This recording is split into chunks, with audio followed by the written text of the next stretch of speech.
Boa noite, pessoal. Hare Krishna. Estamos de volta com mais um Noite do Dharma. Continuando a série Enfrentando os Demônios Internos, a gente já teve duas partes, né? A gente já falou de 8 anartas, ou seja, de 8 imperfeições, 8 impurezas, que nós nos deparamos com elas ao longo do nosso percurso espiritual. E a gente foi vendo uma análise dessas impurezas, dessas imperfeições, sobre a luz dos ensinamentos de Bhaktivinoda Thakur no seu livro Shri Krishna Samhita, onde ele compara cada imperfeição que a gente tem que enfrentar na nossa vida espiritual com demônios que Krishna enfrentou ao longo da sua infância, né, que é chamado de Vraja Lila, os seus passatempos, suas atividades divinas transcendentais em Vrindavana, a terra sagrada onde Krishna passa a sua infância. Então a gente já falou 8, mas ainda tem muitos anartas pela frente. Hoje é a terceira parte. Hoje a gente começa com a Asura, que tem uma característica assim bem interessante, né? Chama-se Dhenukasura, né? A gente vai ver que quase todos os demônios têm esse esse sufixo, Asura, no final do seu nome, né? Asura significa aquele que foi soprado, porque é dito que os primeiros demônios, né, eles nasceram assim do sopro, da saliva de Brahma, né, o semideus primordial. Então Asura significa aqueles que foram soprados, né? É o nome que é dado a essa raça de seres maliciosos, né, que têm ambições cósmicas, né, e são poderosos. Então Dhenuka, ou Dhenukasura, ele era um demônio que tinha a forma de um asno, né? A história dele é que na vida passada dele ele era um semideus muito poderoso chamado Sahasika, né? A maior parte da gente vai ver que dos demônios em outras vidas foram semideuses que se tornaram vaidosos, né? E por causa disso tiveram que voltar a ser demônios. Então isso é uma característica muito interessante da cosmologia védica, né? Assim, a ideia de que esse mundo, no cosmos, sempre opera o princípio da dualidade. O mundo material é um local de dualidade. Então a gente vai ver a mesma alma, ora assumindo a posição de semideus, ora assumindo a posição de demônio, que é isso, né? Por trás disso é um ensinamento muito claro de que o bem e o mal nesse mundo são ambos relativos, né? Porque a bondade e a maldade nesse mundo, na verdade, nada mais são do que duas faces da mesma moeda que constitui essa dualidade material. Então, na vida passada de Dhenukasura, ele era um semideus belíssimo, chamado Sahasika, e ele era muito vaidoso, né? Ele era muito luxurioso também. E aí um dia ele estava fazendo uma grande extravagância, ele estava namorando 10 mil moças ao mesmo tempo, né? Assim, um negócio muito extravagante. E aí esse Sahasika, ele acabou perturbando Durvasa, né? Durvasa é um grande sábio, né? E Durvasa, assim, estava tentando meditar e o Sahasika estava incomodando, ele estava dando uma festa, né? Tipo uma rave, assim, né? E aí Durvasa fica meio incomodado e dá uma maldição, joga uma maldição nele, fala: olha, cara, você tá se comportando que nem um asno, assim, você parece que você não entende, né, assim, qual é a meta da vida, você não consegue entender a meta da vida, você tá muito distraído, você facilmente perde o seu foco com coisas pequenas, com coisas frívolas, você não consegue, né, assim, entender que você é a alma. Na verdade, Sahasika, ele era de uma linhagem real também, né? Então ele era muito poderoso, né? Então ele fala assim: mas apesar de tudo isso, você é frívolo, você é muito vaidoso, você é muito identificado com o seu corpo. Então você vai ter que nascer como um asno, e você vai nascer como um asno e vai ir para a terra ainda por cima. E aí Sahasika fica desesperado, pede perdão dele e ele se comove e fala: tudo bem, você vai ficar lá na terra e você vai ficar milhares de anos lá, mas depois o próprio Krishna vai libertar você. Aí dá pra ele essa bênção, né? Dito e feito, ele vira um demônio em forma de asno e nasce em Vrindavana, terra sagrada de Krishna. Vrindavana possui 12 florestas e ele vai morar numa floresta chamada Talavana. Essa floresta, ela tem esse nome, Vana significa floresta, né? E Tala é um tipo de palmeira que dá uma frutinha que era muito saborosa, né? Que era chamada fruta tala. Então, Talavana é a floresta, né, onde crescem essas palmeiras, né, que dão essas frutinhas.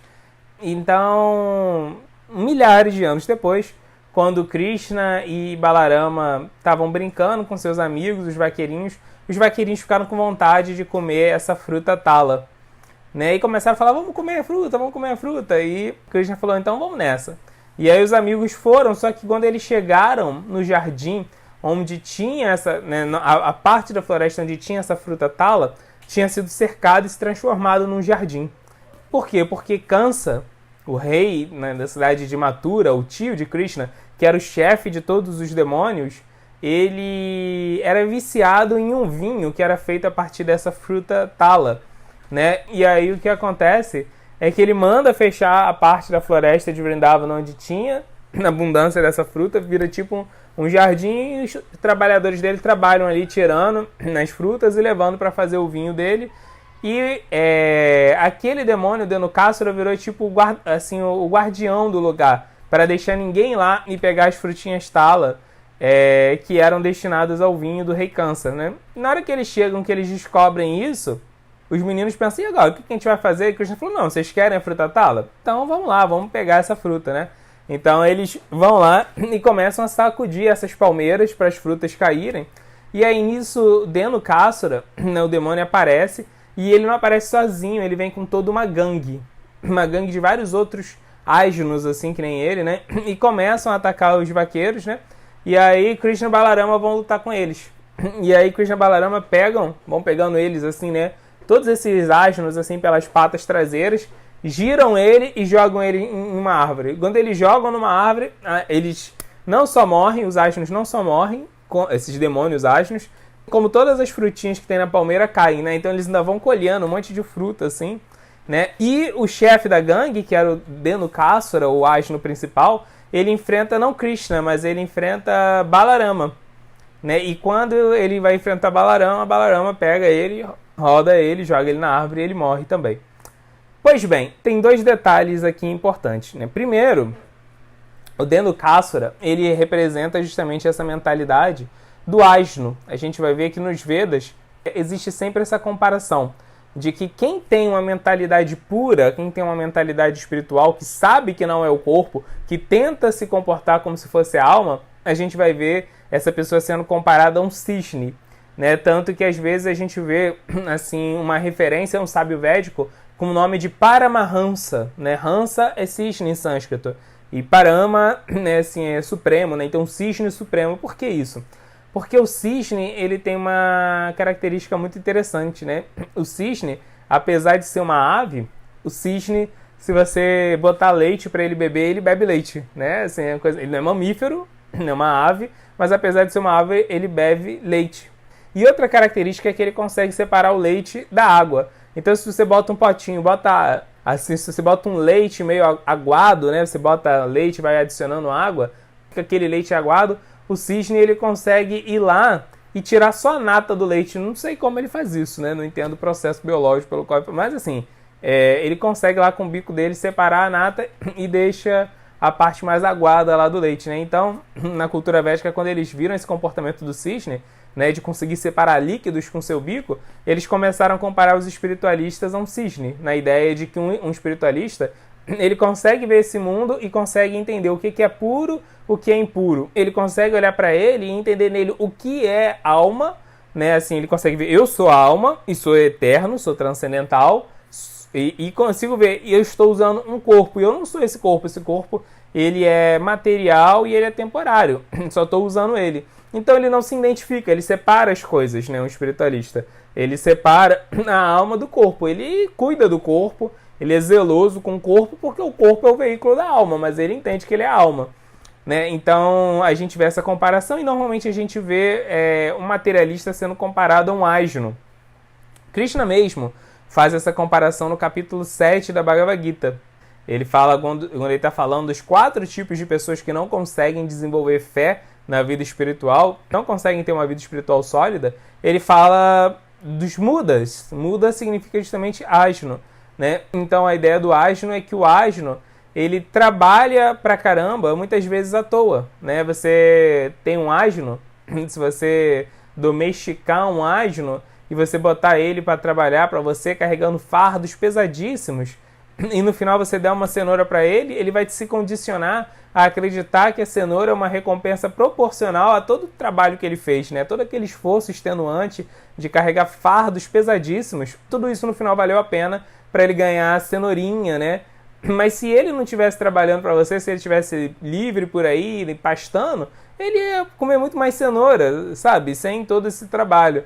Então, muitas vezes, um materialista que acha que a sua felicidade vai vir de acumular itens, bens materiais, e com esses bens gerar conforto, gerar prazer e gerar segurança para o corpo, né? Essa pessoa que acaba se tornando meio que um workaholic, né? Extremamente ativo nesse mundo, querendo trabalhar pra caramba, botando assim todas as suas esperanças de ser feliz no seu próprio trabalho, no seu próprio esforço.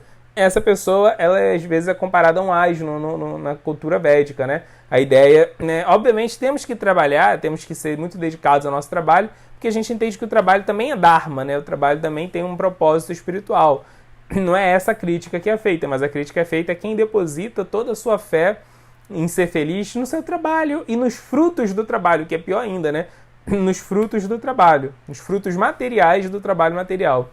Então, esse demônio de Dhenukasura, ele simboliza isso, né? Essa tendência de uma pessoa se identificar com o corpo mesmo, né? Achar que é o corpo, acreditar que é o corpo, que é aquilo que é conhecido como Mahamaya, a maior das ilusões, né? A gente achar que a gente é o corpo.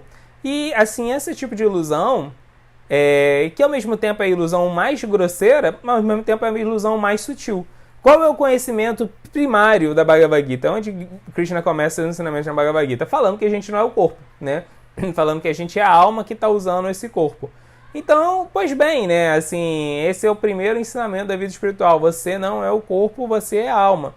Entendemos isso intelectualmente, filosoficamente, entendemos, né? Agora, entender isso de verdade, entender isso na prática, é algo muito difícil, não é nada simples, né?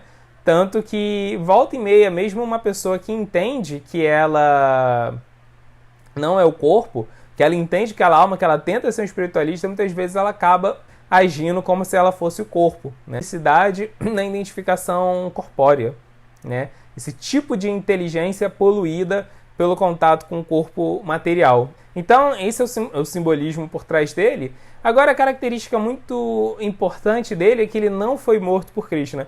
Todos os demônios que a gente falou até agora foram derrotados por Krishna. Dhenukasura, não. Ele foi derrotado por quem? Ele foi derrotado por Balarama. Balarama, o irmão de Krishna, ele é a personificação de todo conhecimento e ele também é o mestre espiritual original. Todos os mestres espirituais têm sua potência, né, derivadas de Balarama. Ou seja, Krishna se manifesta na nossa vida na forma dos santos nomes, né, dos seus próprios nomes sagrados. E Balarama se manifesta na nossa vida na figura do mestre espiritual. Então, até agora, a gente estava falando de anartas que, se a gente se dedicar a cantar os nomes de Krishna com atenção, com devoção, em servir Krishna, em estudar o conhecimento que Krishna revela na Bhagavad Gita, se a gente fizer essas coisas, esses anartas vão embora. Por quê? Porque são demônios, né? São anartas ligados a demônios que foram mortos por Krishna. Esse anarta que a gente está falando agora, ele é conectado a um demônio que foi morto por Balarama. Ou seja, o anarta, a imperfeição que ele representa, só pode ser derrotado na nossa vida pelo treinamento que é dado pelo mestre espiritual. Se sozinho a gente tenta servir Krishna, esse anarta não vai embora, não conseguimos derrotar esse demônio interno, né? Então acho que essa é a característica bem interessante de Dhenukasura. Vai falar da serpente Kaliya. A vida passada dela, ela foi um sábio chamado Vedashira, que era um sábio meio reclamão, né? Então ele vivia no monastério com os outros sábios lá meditando, mas qualquer coisa que desagradasse ele ficava assim nervoso e começava a reclamar, e aí nenhum dos outros sábios conseguia meditar. Tudo ele se queixava, tudo ele se lamentava e perturbava os outros sábios, né? Ele se perturbava muito facilmente com qualquer coisa e perturbava os outros sábios, né? E aí tem um dia que os sábios assim se cansaram dele e falaram: cara, você se irrita muito sem razão, né? Esse comportamento de uma cobra, de uma serpente. Serpente, assim, se você se aproxima dela, ela já fica querendo armar o bote já. Então você está se comportando que nem uma serpente, melhor você viver que nem uma serpente. Deixa a gente em paz, deixa a gente meditar aqui, você está atrapalhando muito a gente, né? Vive um pouco como serpente para você parar de ser assim. E aí, né, ele reencarna mesmo, ele encarna como uma serpente, né? E não uma serpente qualquer, ele nasce como a serpente Kalia, que é uma das primeiras serpentes a existirem nesse nosso planeta aqui, né? Segundo o conhecimento dos Vedas. E a serpente Kalia não era uma serpente comum, ela foi uma das nagas, uma das serpentes primordiais, que eram poderosas, místicas, e ela tinha milhares de, né? Milhares não, mas tinha dezenas de cabeças, né? Assim, tinha vários capelos, né? Chamados de capelo, aquela... Não é cabeça, a cobra não tem cabeça, tem capelo, né? Que é aquela estrutura, né? Que é da cobra. Então, essa serpente Kalia, ela era muito poderosa, né? O que acontece com ela? Ela morava numa ilha, né? E nessa ilha, Garuda, que é o transportador de Krishna, transportador de Vishnu, né? Que é uma águia gigante, um devoto puro de Krishna, que é uma águia gigante. Ele foi nessa ilha onde essas serpentes viviam. E as serpentes, elas tinham feito muitos escravos, elas escravizavam humanos. Por quê? Porque essas serpentes, nagas, essas serpentes primordiais, elas tinham o poder de hipnose, né? Elas conseguiam hipnotizar as pessoas. E elas hipnotizaram e escravizaram vários humanos para ficar servindo ela. E quando Garuda foi lá, Garuda libertou esses humanos que estavam escravizados, né? E Garuda é uma águia, e águia come cobra, né? Então todas as serpentes ficaram com muito medo dele, não lutaram com ele e deixaram ele libertar os escravos, menos Kalia. Kalia ficou irado com ele e tentou lutar com ele. E ele pisa na cabeça de Kalia com o pé dele, de águia, assim, né? E faz um machucado na cabeça de Kalia. E aí, você não pode voltar aqui, você não pode voltar para essa ilha, você está banido daqui. E que ela não consegue enfrentar... Pula, né? Ela estava numa ilha, então ela vai para dentro do oceano e ela vai procurando algum lugar que ela achasse confortável para ela viver. Então do oceano ela vai para o mar e do mar ela acaba parando no rio Yamuna, né? O rio que passa em Vrindavana. Então ela fica bem nas profundezas do rio Yamuna e lá ela constrói uma cidade. No fundo do rio Yamuna ela constrói uma cidade para ela. E ela tinha várias esposas, né? Era uma cobra macho, né? Tinha várias esposas, tudo bem. Né? E aí lá ela fica acumulando o veneno dela. A ideia dela é que ela ia acumular, juntar um monte de veneno até uma hora que ela ia ficar muito poderosa por causa desse veneno todo que ela juntou, né? Então ela ia sair da cidade dela e com a quantidade de veneno que ela acumulou, ninguém ia ser capaz de derrotar ela, né? Então essa era a ideia dela. Ela estava juntando veneno para depois tacar nos outros. Então Krishna e Balarama um dia estavam brincando e seus amigos vaqueirinhos estavam brincando em Vrindavana. E eles percebem que o rio Yamuna está envenenado, né? Quem entrava no rio Yamuna falecia na mesma hora. A água do rio Yamuna estava tão envenenada que começou a evaporar veneno. Tinha um vapor de veneno saindo assim de dentro do rio Yamuna. Então eles resolvem investigar o que está acontecendo. E Krishna ele sobe no alto de uma árvore que tinha na margem do rio Yamuna. E de lá ele pula.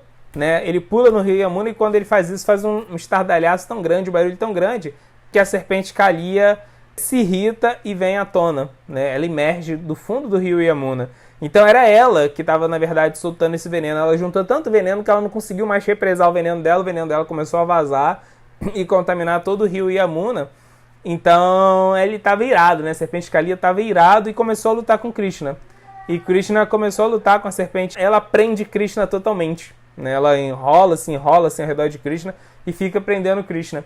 E quando o povo de Vrindavana ouve que Krishna está lutando com Kalia, todos vão lá para ver a briga de Krishna com Kalia. Todo o povo de Vrindavana está lá, os pais de Krishna vêm. Krishna sendo assim comprimido, né? Por Kalia. Kalia enrola ele totalmente, começa a apertar ele. Então eles ficam com medo de Kalia quebrar os ossos de Krishna e tentam entrar no mar também. Os vaqueiros pegam suas armas, tentam entrar no rio de Yamuna, né? Não era no mar, desculpa, era no rio Yamuna, né? E quando eles vão tentar entrar no rio Yamuna, Balarama impede todos eles. Balarama fala, calma pessoal, vamos esperar para ver se Krishna vai fazer algo, né? Então ele pede para todo mundo esperar, aguardar. E Kalia apertando Krishna, comprimindo Krishna, E tem uma hora, e Krishna tava de boa, né? Krishna só tava deixando assim Kaliya se sentir incrível, mas o que acontece? Tem uma hora que Krishna fala, tá bom, já basta, meus devotos estão sofrendo muito me vendo aqui, perdendo essa briga. Então ele se solta, né, do laço que Kaliya tinha feito e começa a dançar nas cabeças de Kaliya, né? Começa a dançar. Krishna é o melhor dançarino, né, de todos. Então ele começa a dançar assim muito belamente, parece que ele está fazendo um espetáculo de arte com os capelos de Kaliya, vai dançando em cima dos capelos de Kaliya. E o pé dele, sempre que vai batendo numa cabeça de Kaliya, parece que vai assim, queimando aquela cabeça, assim, né? E Kaliya, toda vez que recebe um chute de Krishna na forma de um passo de dança, ela perde muito veneno, um monte de veneno dela cai, né? E tem uma hora que todo o veneno dela já está indo embora. E o poder da Kaliya vem do veneno que ela acumulou, né? Então, quando todo o veneno é posto para fora, ela vai perdendo todo o poder dela, né? E tem uma hora assim que ela já não está mais aguentando, né? Krishna está derrotando ela totalmente, e aí aparecem as esposas da serpente Kaliya e começam a orar para Krishna. Então as esposas de serpente Kaliya eram grandes devotas, né? Elas eram muito leais ao esposo, mas eram grandes devotas. Então elas começam a orar para Krishna, elas reconhecem que o marido delas, o esposo delas, era um ser demoníaco, mas que ele podia ser purificado por Krishna. Então, porque a serpente Kaliya recebe a misericórdia das devotas, Krishna releva o que ele fez, né? E perdoa ele e fala para Kaliya, Kaliya, você vacilou, vai embora do rio Yamuna, mas você pode ficar vivo, né? E a serpente Kaliya vai embora com suas esposas procurar outro lugar para morar. Inclusive é bem interessante que Kaliya também depois se torna um devoto, né? E ele serve como transportador aquático de Krishna. Quando Krishna quer se transportar no mar, ele chama a serpente Kaliya, Kaliya vem, Krishna sobe na cabeça de Kaliya, nas cabeças, né? E Kaliya leva Krishna onde ele quer, né? Então é legal que esse demônio não foi morto, mas esse demônio depois acabou se transformando num devoto. Então, o que Kaliya simboliza? Kaliya simboliza a inveja, né? Kaliya simboliza essa inveja de você querer possuir algo que alguém tem, né? Isso é cobiça, mas é uma cobiça tão doentia que se transforma em inveja. Então você quer algo com exclusividade. Então Kaliya queria poder, né, com exclusividade, né? Por isso era tão irado. Por quê? Porque quem tem inveja tem muita frustração. E da frustração vem a ira, né? Então a gente vê que a ira da serpente Kaliya, ela não era uma ira assim explosiva, né? Não é que ela estava frustrada e do nada ela explodia. Era uma ira com malícia, era uma ira premeditada, né? Ela ia acumulando o veneno dela para depois fazer suas vítimas, né? Então ela premeditava os seus ataques. É um tipo de malícia que nasce da inveja, né? Então, a inveja é dito que é o único sentimento que não possui um equivalente no reino espiritual. Todos os sentimentos materiais que nós temos, né, são duais, são dúplices, podem ser corrompidos porque se manifestam no mundo material, que é um mundo de dualidades, é um mundo corrompido mesmo, né? Agora, todos esses sentimentos possuem o seu duplo transcendental, possuem a sua versão espiritual, menos a inveja, porque a inveja é o desejo de possuir algo com exclusividade, né? Então a inveja, ela vem de um desejo de controle, né? Assim, por que a gente está nesse mundo? Porque a gente invejou a posição de Krishna, porque a gente quis ser o controlador com exclusividade, né? Que é algo que só cabe a Krishna. Então a inveja, ela não tem, né, como se tornar espiritual. É justamente a inveja que separa a gente do mundo espiritual. Rupa Goswami, ele também fala isso, que se você se purifica de todos os defeitos e não se purifica da inveja, é questão de tempo para todos os outros defeitos voltarem. Se você não se purifica de nenhum defeito, mas se purifica da inveja, é questão de tempo para todos os outros defeitos irem embora, né? A gente pode pensar, bem, eu não tenho inveja, né? Eu não invejo ninguém, eu sou tranquilo com todo mundo, né? Bem, se a gente está nesse mundo é porque a gente tem inveja. Pode ser num grau muito sutil, mas a gente tem inveja. Mesmo que a gente não tenha inveja de ninguém nesse mundo, a gente tem inveja do controle de Krishna. Porque se a gente ainda quer controlar as coisas, quer que tudo saia do nosso jeito, isso também é inveja de Krishna, né? Se a gente fica descontente, irado, insatisfeito com a forma com a qual Krishna controla o mundo e nossa vida, isso é um tipo de inveja que nós temos que ser humildes e sinceros e admitir que nós temos, né? Então, Kaliya simboliza essa inveja. E como essa inveja ela é derrotada? Ela é essencialmente derrotada quando a gente está satisfeito, né? Se a gente está satisfeito, se a gente experimenta santoshi, essa satisfação plena, a gente não vai querer ficar cobiçando e invejando nada de ninguém, né?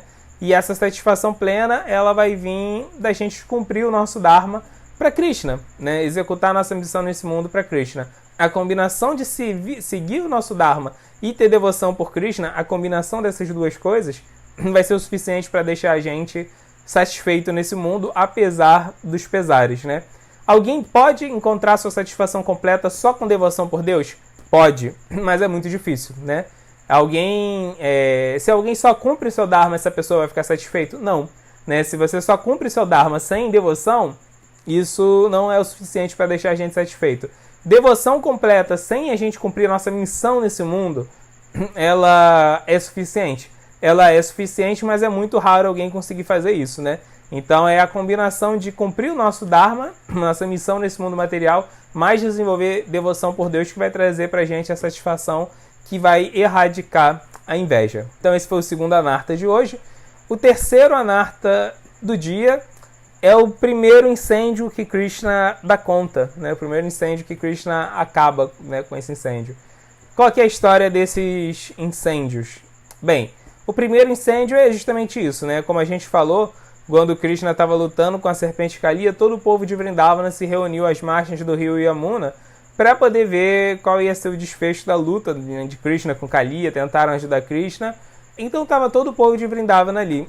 Quando Krishna acaba de derrotar a serpente Kaliya, que ela vai embora, tá todo mundo assim, tão aliviado, né? Tava todo mundo com medo de que Krishna fosse derrotado, Krishna morresse, e como Krishna era a vida e alma deles, o próprio coração deles, né? Eles estão assim, muito aliviados, mas ao mesmo tempo eles estão muito perturbados, porque eles viram Krishna assim, ser torturado pela serpente Kaliya diante dos olhos deles, né? Então eles só querem saber de abraçar, beijar Krishna, rir com Krishna, mimar Krishna. Toda a população de Vrindavana está lá. Então o pessoal resolve fazer o seguinte: naquele dia, já era final da tarde, começo da noite, em vez deles voltarem para suas casas, nesse dia todo mundo acampar nas margens do rio Yamuna, né? Então eles vão assim um pouquinho para dentro, onde tinha um bosquezinho, ali perto das margens do rio Yamuna, e acampam, todo mundo acampa lá junto com Krishna. E aí no meio desse acampamento que eles estão fazendo, tá todo mundo se divertindo junto com Krishna, começa um incêndio, né? Então quando começa esse incêndio, Krishna pede para todo mundo tapar os olhos, todo mundo fechar os olhos, que ele ia resolver esse incêndio, né? Ninguém acredita que Krishna é capaz de resolver um incêndio, porque, como a gente sabe, os habitantes de Vrindavana, eles acham que Krishna é só um menino comum, mas eles fazem o que Krishna está falando, então eles tapam os olhos, né? Na hora que eles tapam os olhos, Krishna começa a sorver o incêndio, né? Começa a sugar o incêndio para dentro da boca dele, né? Até uma hora que ele suga o incêndio totalmente e ele pede para os amigos abrirem os olhos. Quando todo o povo de Vrindavana abre seus olhos, não tem mais incêndio nenhum. Krishna realmente sugou o incêndio para dentro dele e acabou com o incêndio, né? Então qual que é desse incêndio? Esse incêndio era um amigo da serpente Kaliya, que viu Kaliya ser derrotado por Krishna e ficou irado com Krishna. E era um amigo de Kaliya que tinha poderes místicos, né? Então ele assume a forma de fogo e taca fogo naquele bosque, né? E causa um incêndio. Quando Krishna suga um incêndio, Krishna também suga ele junto, né? E derrota ele dessa forma. O que simboliza esse primeiro incêndio?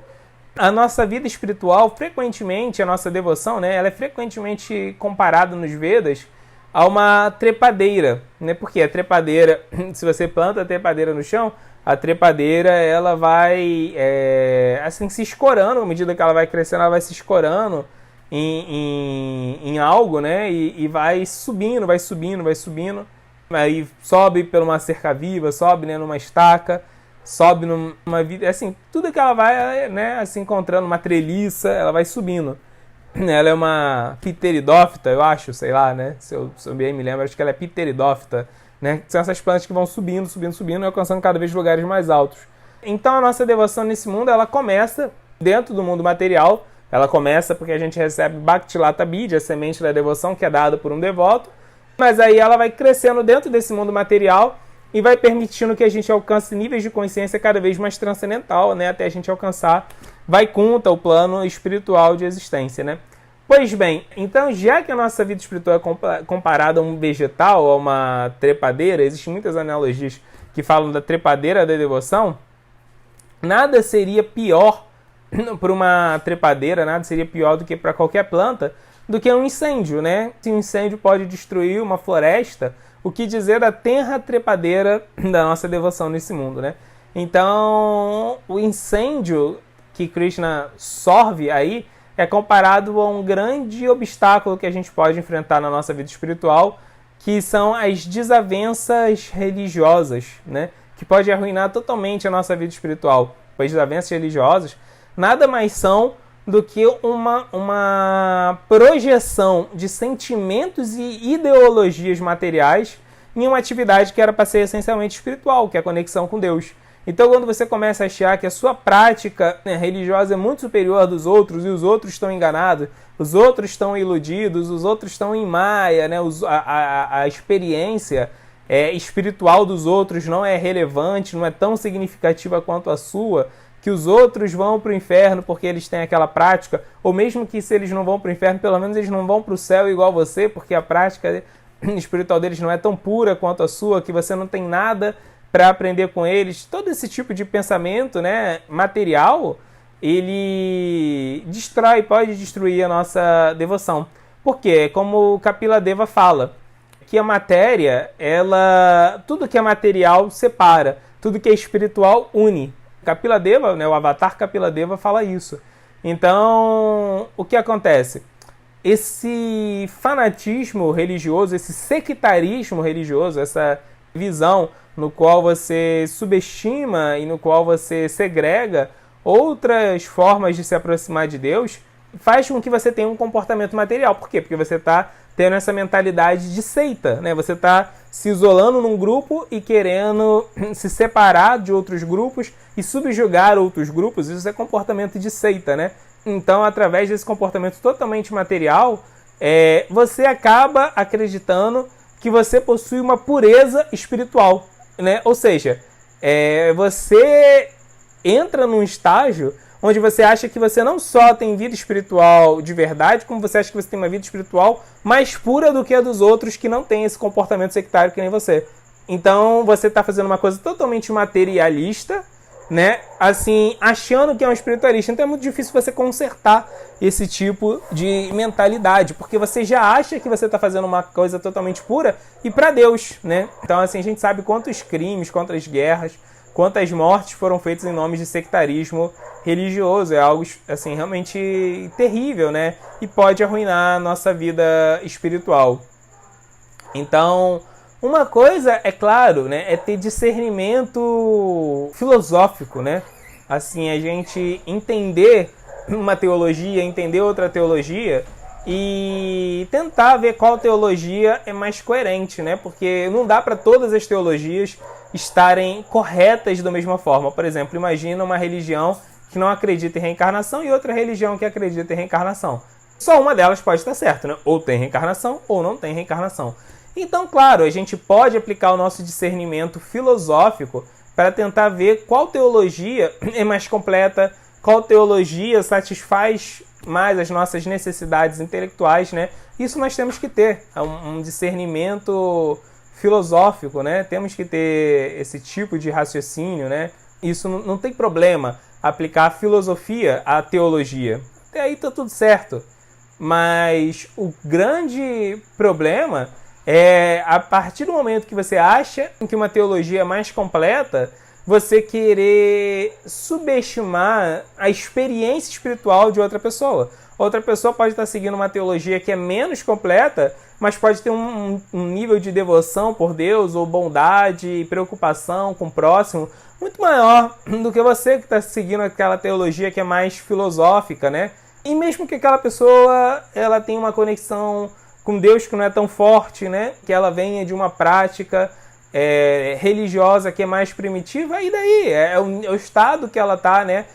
Aquela religião está ajudando ela a se aproximar de Deus da forma que ela consegue compreender Deus ainda. Se tem uma outra religião que ajuda a compreender Deus melhor, talvez ela não esteja pronta para isso. Então aquela religião que é boa para ela, né? Imagina se a gente está na escola e a gente acha, se a gente está na 7ª série na escola e a gente acha que a primeira série, o curso de alfabetização são uma piada. Não, vamos acabar com o curso de alfabetização porque é bobagem tudo que está ali, ensinar a ler, né? O que é importante é sistema, né? Então, assim, sistema linear, não sei lá o que aprende na 7ª série, não lembro, mas assim, não é assim que funciona, né? Se você não tivesse passado pelo curso de alfabetização, você não estaria na 7ª série agora. Então é isso, né? Todos os degraus do desenvolvimento espiritual são importantes, né? Da mesma forma que o curso de alfabetização, ele é tão importante quanto um curso de doutorado, talvez até mais, porque se não tivesse ele, não teria nenhum dos outros cursos que tem pra frente, né? Então, o sectarismo religioso, ele é com certeza algo muito condenável, porque ele é uma tentativa de, assim, transformar em material algo que era para ser totalmente espiritual, né? Então, esse é o terceiro demônio que a gente falou hoje, né? O primeiro incêndio que Krishna apaga. Por que primeiro incêndio? Porque mais para frente vai aparecer um segundo incêndio que a gente vai ver que tem total relação com esse primeiro incêndio que a gente falou hoje. Então é isso, né? A gente falou de 3 asuras só hoje. Vamos ficando por aqui. Fiquem com Krishna. Hare Krishna.